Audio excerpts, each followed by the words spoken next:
One question I frequently get from people who are thinking about starting a live stream show or a podcast is, how do I actually go about creating content, or what do I say? Well, in this video, we're going to dive into how to create content for your live stream or podcast.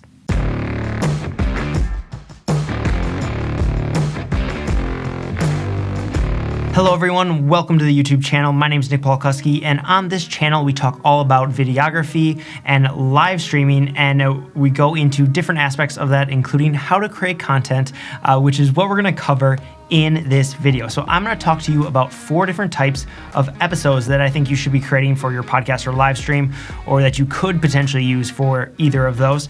And at the end, I'm going to also take you through an exercise that I use with all of the clients that I work with and as a way to quickly come up with content ideas. So let's dive into the 4 types of episodes. The first one we have is what many people think about is that educational type of episode. For this, you're basically sitting down and teaching. This is that tutorial, that how-to scenario where you're walking people through a process or teaching them about something like we are doing in this video. These educational videos are often the ones that you're going to outline and going to script, are going to do, usually are the type that are going to do really well in SEO value, either on YouTube or just search engines in general.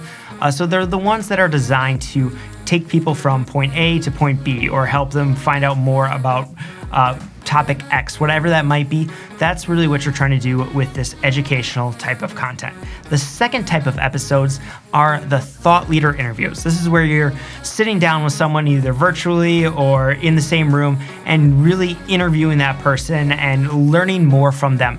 These type of people have expertise in a different area than what you do, and so they might be able to bring in a little different perspective or a more unique perspective that you might not otherwise be able to get your audience. So that's really why I love having these thought leader interviews, because they bring different nuances to the content that you're creating. And I'd really consider adding these into the mix for your live stream or podcast, because they provide a different flair and make your show format a little bit more unique when you're able to at least sprinkle these in occasionally. A lot of people make their entire shows based solely off of thought leader interviews.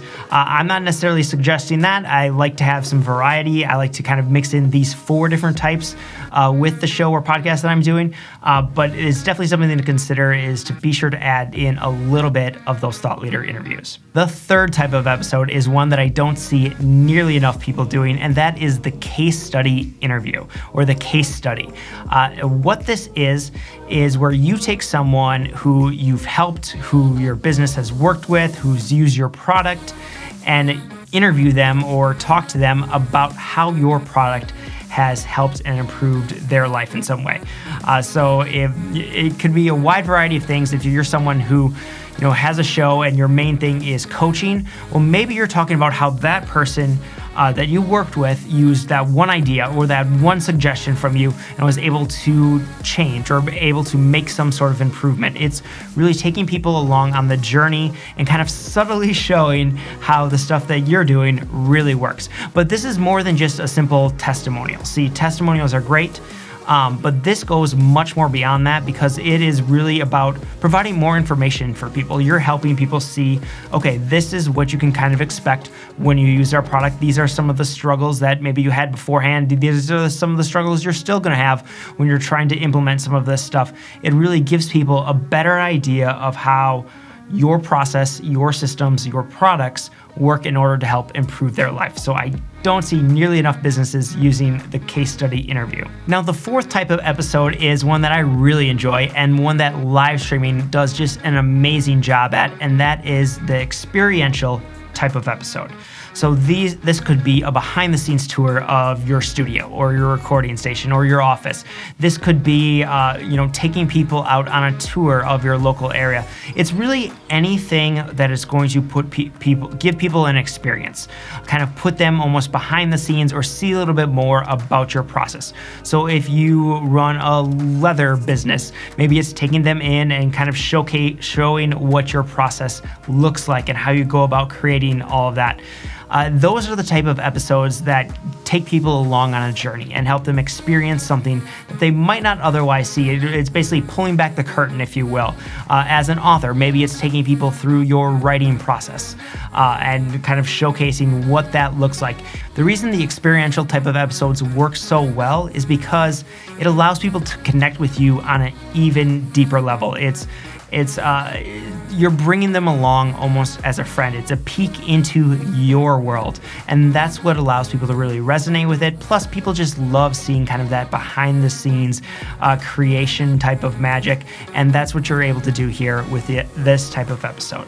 All right, so we covered the 4 types of episodes, which are educational, thought leader interview, case study, and experiential. These 4 can create, if you use these 4 in your show, you're going to be able to create a solid structure for a long-term content creation. This is what's going to allow your show to run for many years potentially, and definitely for many, many episodes. And just by kind of sprinkling those in. Now, you don't necessarily have to go, educational, thought leader, case study, experiential, educational, thought leader. No, you can use some variety. You can have lean on one much more than the other. For example, experiential and even case study especially, you're probably just going to want to use sprinkles of those, and maybe your thought leader and your educational are going to be kind of those bulk of your episodes that you're creating. But use those as your foundation, as your structure, and find ways to sprinkle them in. Now I want to run you through a quick exercise to help you come up with ideas that you can be making episodes on. This exercise I use with every single client, and it's called the 10-10 exercise. The way it works is first grab a piece of paper, grab a document, something, and I want you to think about the 10 most frequently asked questions that you get from customers. I'm sure you probably know what those are. You can jump into your email. I'm sure you have emails from potential customers or from actual customers and clients or viewers, and they're asking similar questions. That's the reason I'm creating one of this, is because one of the most frequently asked questions I get is, how do I create content for my podcast or live stream? Well, right here, we're making an episode all about that simple question. So I want you to think about, what are the 10 most frequently asked questions that I get? Next, I want you to think about, what are the 10 questions that people should be asking? The ones that maybe they don't have enough knowledge to know yet that they need to be asking.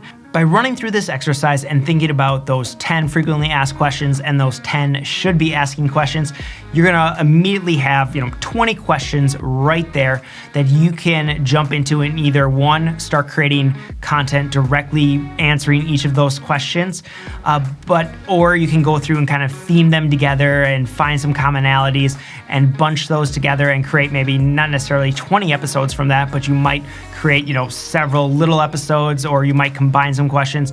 You're going to be able to figure out several different episodes that you can create just from those 20 questions. But possibly even more important than that is that you're going to be able to see some patterns, and you're going to be able to see some ways that you can go in and create some mini series for your live stream or for your podcast. And the reason that is valuable is because it's going to help you be able to take somebody from just getting started and kind of through a process that they need to be thinking about. And by having those answers created in a series is going to help you win people over for the long term, because you're not just going to be doing one episode and then kind of going off in a different direction. You're going to be doing multiple episodes in a row. And so people are going to want to jump back. They're going to come back to view that next part, to listen to that next episode. And that's going to be what creates those long-term fans. That's going to be what brings people in, and who aren't just casual viewers, but brings them in to become true audience members and true followers, and eventually customers of your business.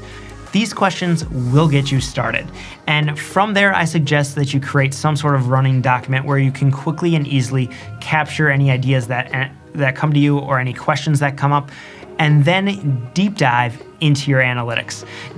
That's where you're gonna see all the kinds of content gold, is when you start diving into the analytic reports that you get every single month or after every single video.